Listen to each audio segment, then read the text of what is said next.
Hello, everyone, and welcome to the Ask a Scientist UTK podcast. For those of you who are new to Ask a Scientist, we are a nonprofit organization whose passion is increasing science awareness and better science communication throughout the community.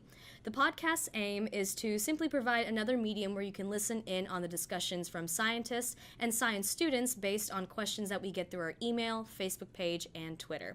Before we start, allow me to introduce myself. My name is Anu Kumar, and I'm currently a junior here at the University of Tennessee, Knoxville, majoring in neuroscience. I'm the current science communication chair for Ask a Scientist, so I will be acting as a stand-in host, throwing out related questions that were submitted to us.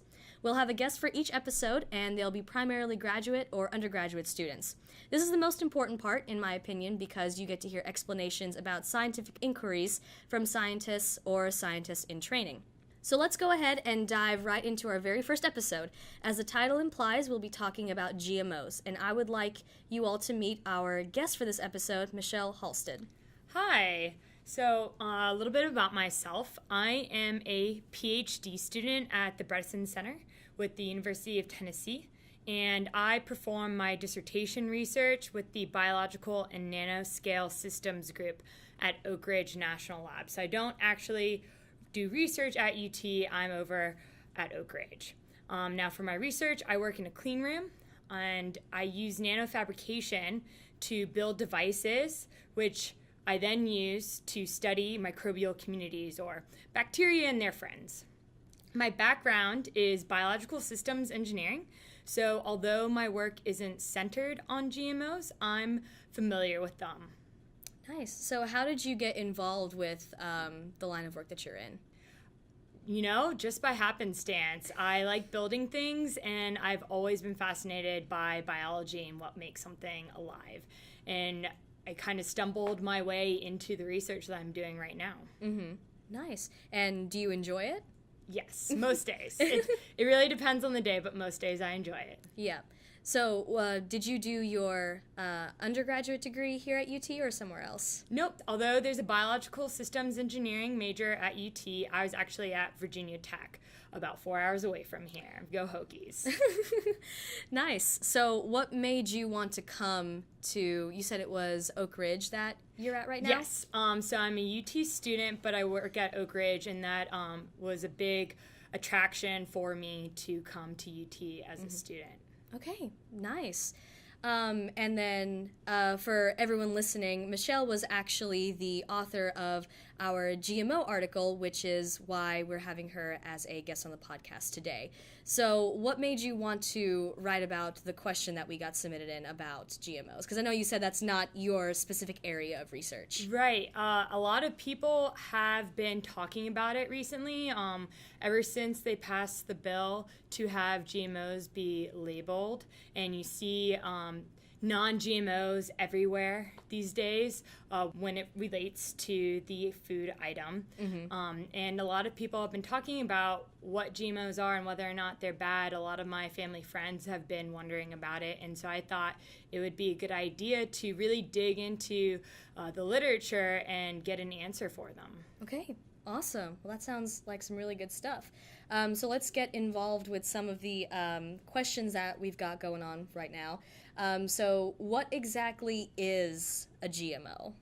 So GMO means genetically modified organisms. They are also called genetically engineered crops, or GE.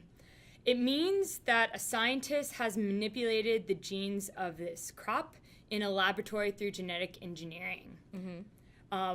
What a GMO is not is the conventional domestication of crops. And what I mean by that is humans have been selecting physical traits for thousands of years. For example, wild species of almonds are actually toxic.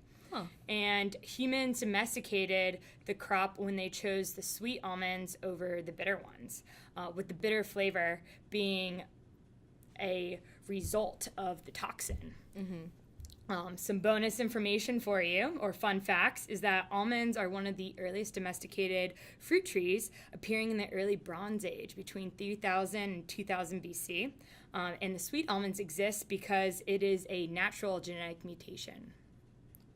Interesting. So you mentioned that, these changes come about through genetic manipulation. So how does the genetic manipulation of the crops affect their integrity? So are GMOs safe? Yeah, so that is actually a question that has been debated. I would like to point out that several federal government agencies regulate the GMOs under the Coordinated Framework for the Regulation of Biotechnology, which is a really long title. But that means that the U.S. Department of Agriculture, the Environmental Protection Agency, and the Food and Drug Administration are all regulating GMOs.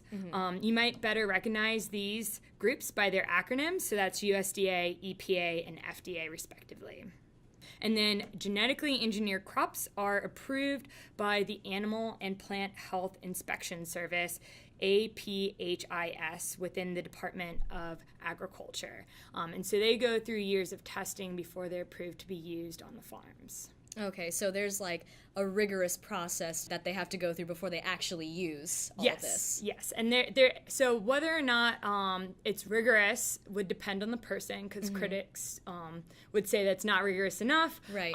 But yes, there is a process that GEs have to go through before being used on the field. Okay. And then kind of want to expand on that a little bit as to whether or not they're safe, is to also mention that there are different types of GMOs. And that's really important to understand, because a lot of people kind of hear GMOs and they might not realize this, that they think they're all the same, but they're actually quite different depending upon what crops you're looking at.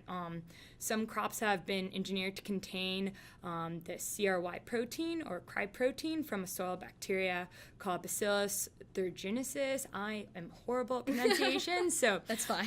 I do not know how you are supposed to pronounce that one. I'm a scientist, not an oral speaker. Yeah. So this protein acts as an insecticide, and these GMO crops are identified as BT because of the bacteria name. Then you have another type of GMO crop which has been engineered to contain more nutrients, and this has a huge benefit in the fight against world hunger. An example of this is golden rice, which has been engineered to fight vitamin A deficiencies. Wow, awesome. So are these like the main types of GMOs, or are they like just even more? Yeah, these are just some examples. There's even more, and actually in a couple weeks, a Daily Beacon article will be coming out where I'm going to examine some of the different types of GMOs in more detail. Awesome, so we'll definitely be on the lookout for that. Yeah. So along with the genetic manipulation of all these crops, what are some of the benefits of having GMOs? So as I mentioned before, there are many different types. And the world hunger battle that I just mentioned is definitely a huge benefit to GMOs. Another benefit specific to the BT crop that I also mentioned is that less insecticides need to be used to keep bugs off the crops. And this has great environmental applications. You have less runoff issues with when you have lots of insecticide on the field and then the rain comes, the rain can wash away these insecticides that can then end up in our streams and rivers. So using less insecticide is great for the environment. Between 1995 and 2010, there's actually a 90% decrease in the pounds of insecticide used per acre in the U.S. Wow. Yeah. So that's been a huge benefit of GMOs. Nice. We talked about some of the benefits. Are there any downsides? I know it's like a common, I guess you could say, misconception that, altering the genetic material of a plant can make it more harmful. So I just kind of wanted to expand upon that. Is there any truth behind that statement, or are there any other possible downsides of using GMOs? Sure. A lot of people have been concerned about the impact of ingesting GMOs. So whether or not it's safe to ingest GMOs, or if there's a downside to consuming GMOs, is difficult to say. Every person is unique, and each person's microbiome is very unique. So it's difficult to say what impact GMOs will have on our ability to digest the food. But I like to point out that some of the most popular GMO crops are also treated with herbicides and insecticides, and the residues of these chemicals can impact your gut, which is why it's always important to wash your fruits and vegetables before you eat them. Some other downsides to GMOs is that these genes can spread onto natural species or the wild type version of the species, the type that has had no genetic alterations. For instance, if you have a field and GMOs are grown in a field just like any regular crop, they're also going to be influenced by the bugs and the wind that exist in that environment. You can't really control the wind or the insects. So when you have pollen from these plants, they could spread to the wild type version. And when you say the wild type version, you just mean like the original version of the plant? Correct. Yep. Yes. Okay. Yep. That's a term used by genetic engineers to define species that has had no genetic alteration. Okay. Another downside is the misuse of herbicides with the HT or the herbicide-resistant crops. Because the crop is resistant to herbicide, farmers sometimes end up using a higher dose to kill the weeds because the crop won't actually be killed. And as of 2013, 25 different species of weeds were reported to have become resistant to glyphosate, which is an active ingredient in Roundup. Wow. Okay. Yeah. So there do seem to be a little bit of a downside to GMOs, but would you say that the benefits outweigh the downsides? I think that's a really difficult thing to answer. It's definitely a controversial topic. One thing, though, that I do want to say about the misuse of herbicide is that GMO manufacturers strongly urge farmers to use best practices alongside their genetically engineered crops.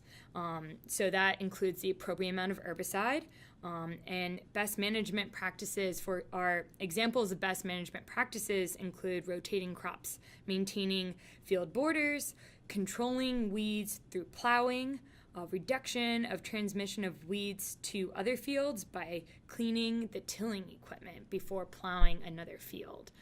So these are all things that can be done to naturally decrease the weeds and keep down that herbicide use.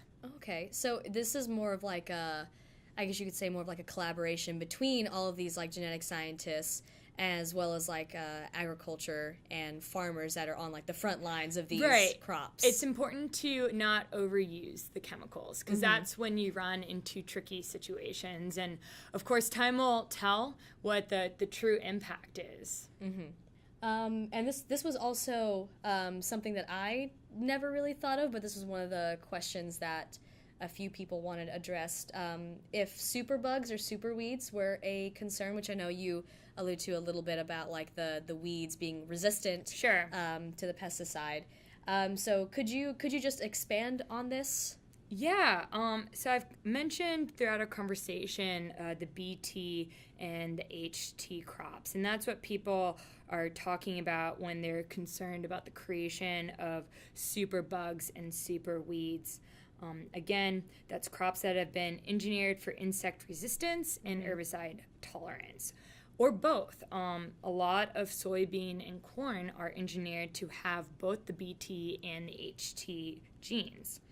Whether or not there's a valid concern for superbugs and superweeds is, again, difficult to answer, but GMO manufacturers like to point out that weeds and bugs have always built up tolerances. Right. And that's, again, why they're strongly urging farmers to use best management practices, because whenever you overuse a chemical, then you kill out a lot of bugs or plants, but then the ones that survive have the trait for survival, and they can then pass on that trait to other bugs and weeds. And then you have a whole population that is resistant. And so that's actually what happens in your gut with the antibiotic-resistant bacteria. And that's why doctors urge you to not overuse antibiotics as well. So it's important to follow the doctor's instructions or the scientist's instructions. Right. That makes a lot of sense. Yeah, and then to kind of expand upon that in a little bit more detail, there was a 2013 article in Nature that reported 25 species of weeds were resistant to glyphosate, but that 64 weeds were resistant to the herbicide atrazine. This was very interesting because no crops had been genetically engineered for atrazine resistance, which demonstrate that weeds can become naturally resistant, which is what we were just talking about. Wow, okay. Yeah, so the issue of like the superweeds and superbugs isn't really something that's just limited to the use of GMOs. Correct. Because like you said, with the antibiotic resistance, it's had been happening anyway. Correct. In a sense. Okay. If someone was really interested in going into a career field where they would be manufacturing GMOs, what would they need to do? Like, what would be like any sort of like education they would have to go through or degree qualifications? Right. So you could go the route that I took and get an undergraduate degree in bioengineering or biological systems engineering. And then how specific your field of study and how advanced of an education you need depends on what you hope to do, what your role is. So, for instance, if you were to be a lab technician, you would only need a bachelor's degree in a chemistry or biology-related field. This includes majors like botany, genetic engineering, computational biology, even math degrees, biomolecular engineering. I mean, the list goes on. Yeah. But then if you want to become a senior scientist or a senior engineer, you will likely have to continue your education and most likely get a PhD. So what would, so like if like you were just going fresh out of undergrad, what would be some of the things you would do as a lab tech? More routine stuff. So that would be not coming up with your own experiments, but executing experiments that other people had thought up. So that can get kind of boring on a day-to-day basis, which is why a lot of students end up getting those advanced degrees because they want to be the one designing the experiments themselves. Right. Nice. Lots of good stuff. So before we wrap this up, do you want to add any additional information about GMOs for our listeners? It's definitely a controversial topic nowadays. And I think the biggest takeaway is that there are many different types of GMOs, and that is an important thing to consider when evaluating whether or not you consider GMOs to be good or bad. Awesome. Right, so that wraps up our discussion about GMOs. To quickly summarize our points, we talked a little bit about the definition of a GMO, how they can affect plants, the pros and cons, concerns about resistance with bugs and plants, and what does it take to be in a career field in order to work with GMOs. So if you have a question that you want to ask us or want to join the organization, send us an email.